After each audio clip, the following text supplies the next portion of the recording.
Hola, buenas noches y bienvenidos a Meditando en el Monte. Es lunes 8 de enero, ya iniciamos otra nueva semana caminando de la mano de Dios. Seguramente ya hoy se acaban las vacaciones para muchos, hoy es el puente de Reyes, termina hoy. Seguramente ya mañana la gran mayoría de empresas, trabajos, las personas casi todos inician labores. Entonces damos gracias a Dios por este tiempo de vacaciones y pedimos que el Señor nos ayude y nos acompañe en esta nueva semana, pues que empezaremos mañana. Así que vamos a hacer la meditación que tenemos para esta noche, vamos a orar y a entregarle este tiempo a Dios. Señor, te damos muchas gracias por una nueva semana que comenzamos y que lo podemos hacer de tu mano. Que, Señor, tú siempre estés caminando delante de nosotros, acompañándonos en todas nuestras actividades. Te damos muchas gracias por el tiempo de vacaciones que la gran mayoría de nosotros termina hoy y ponemos delante de ti pues un nuevo periodo de trabajo que iniciamos mañana. Algunos ya están trabajando, otros iniciaremos mañana, que tú estés delante también de nosotros, acompañándonos en todas nuestras actividades y dándonos fuerzas nuevas para hacer todas las cosas como para ti y no como para los hombres. Señor, en esta noche bendice tu palabra y sigue hablando y transformando nuestras vidas y nuestros corazones. Te lo pedimos en el nombre de Jesús. Amén. Bueno, la meditación de esta noche está en el segundo libro de Crónicas y en el capítulo 34. Allí hay un rey bien famoso después de que el imperio se divide en dos. Recuerden que son tres únicamente los reyes que gobiernan sobre todo Israel, las 12 tribus que son Saúl, después David y el último fue pues el hijo de David, Salomón. Después de eso el imperio se divide en dos, va a quedar la tribu de Judá como el reino del sur y van a quedar las otras tribus como el reino del norte o Israel, Judá o Israel, también se les va a conocer así. Uno de estos reyes después del reino dividido, que fueron bastante famosos, fue una época difícil para Israel, fue una época bastante turbulenta, hubo muchos sucesos, muchos, la mayoría de los reyes, especialmente en el norte, en Israel, en las otras 11 tribus, fueron reyes malos que hicieron que el pueblo fuera tras otros dioses y pecara. Uno de estos, el más conocido, uno de los más conocidos que reina en el reino del sur es Josías. Josías comienza a reinar a los 8 años y tiene un reinado de 31 años en Jerusalén, en el reino del sur, en Judá. Y Josías además experimenta pues es como parte de eso que está sucediendo en Israel, unos reyes muy buenos, otros reyes muy malos, la mayoría de ellos muy malos, y Josías trata de ser un buen rey, pero él viene de varios reyes que fueron muy malos, incluso gran parte por lo que es conocido Josías, además pues de que empieza a reinar siendo tan joven a los 8 años, un niño, además de ser conocido por eso es porque Josías hace una remodelación en el templo y en Jerusalén y se encuentran el libro de la ley de Moisés. Se había incluso perdido el libro de la ley de Moisés durante varios años por precisamente varios reyes que habían pasado por allí, pues que no habían hecho las cosas como Dios pedía que se hicieran. Entonces Josías encuentra el libro de la ley y yo les voy a leer pues la decisión que toma Josías. Antes, aquí en el capítulo 34 del segundo libro de Crónicas, Josías envía hace un encargo a varias personas para que vayan donde una profetisa y vean cuál es la palabra de Dios, porque después de haber encontrado el libro y haberlo leído se dieron cuenta que estaban haciendo muchas cosas malas por los antepasados, por las decisiones que habían tomado, pero entonces la profetisa da una palabra de Dios pues negativa para el pueblo. Dios va a cumplir la promesa que está en la ley de Moisés. Si se olvidaran de esa ley, que fue lo que hicieron, pues Dios iba a dejar de bendecirlos, los iba a maldecir, les iba a ir muy mal, porque ya Dios no iba a estar con ellos, su presencia y su bendición. Pero vamos a ver la decisión que toma Josías después de todo esto. El segundo libro de Crónicas, capítulo 34, yo les voy a leer a partir del versículo 29. Entonces el rey Josías mandó a reunir a todos los ancianos de Judá y de Jerusalén. Y subió el rey a la casa del Señor con todos los hombres de Judá, los habitantes de Jerusalén, los sacerdotes, los levitas y todo el pueblo, desde el mayor hasta el menor, y leyó en su presencia todas las palabras del libro del pacto que había sido hallado en la casa del Señor. Después el rey se puso en pie en su lugar e hizo pacto delante del Señor, de andar en pos del Señor y de guardar sus mandamientos, sus testimonios y sus estatutos, con todo su corazón y con toda su alma, para cumplir las palabras del pacto escritas en este libro.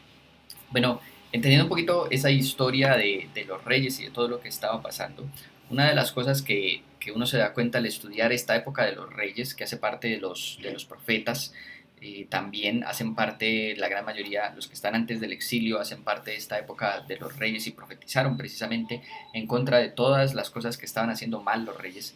Una de las cosas que nos damos cuenta en esta época, pues es que paulatinamente, no fue algo que sucedió de un día para el otro, paulatinamente se fueron olvidando de Dios y de sus estatutos.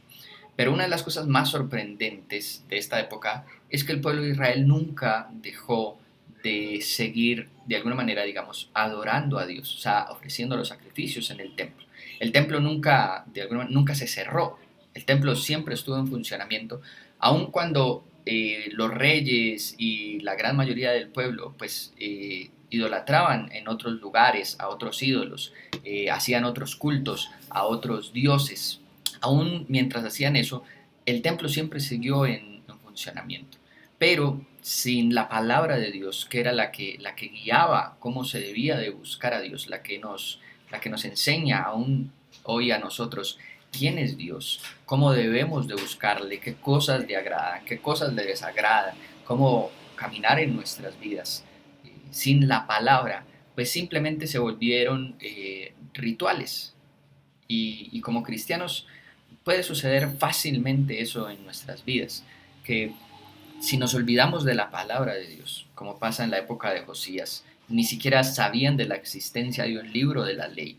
Cuando lo encuentran y lo empiezan a leer, se dan cuenta de todo lo que había sucedido en esta época, cómo habían dejado a Dios atrás, cómo estaban idolatrando a otros dioses. Se dieron cuenta, abrieron sus ojos y se dieron cuenta de todo.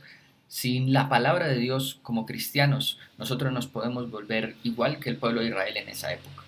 El asistir a la iglesia, el cantar canciones y el sentarnos a escuchar la predicación no es garantía de que somos seguidores de Cristo, de que somos cristianos, de que Dios está haciendo algo en nuestras vidas. La palabra tiene que ser la que nos oriente y nos guíe. En la época de Josías, no es que ya no hubiera templo, no hubiera sacerdotes. Aquí dice que él manda llamar a todos los sacerdotes, a todos los levitas.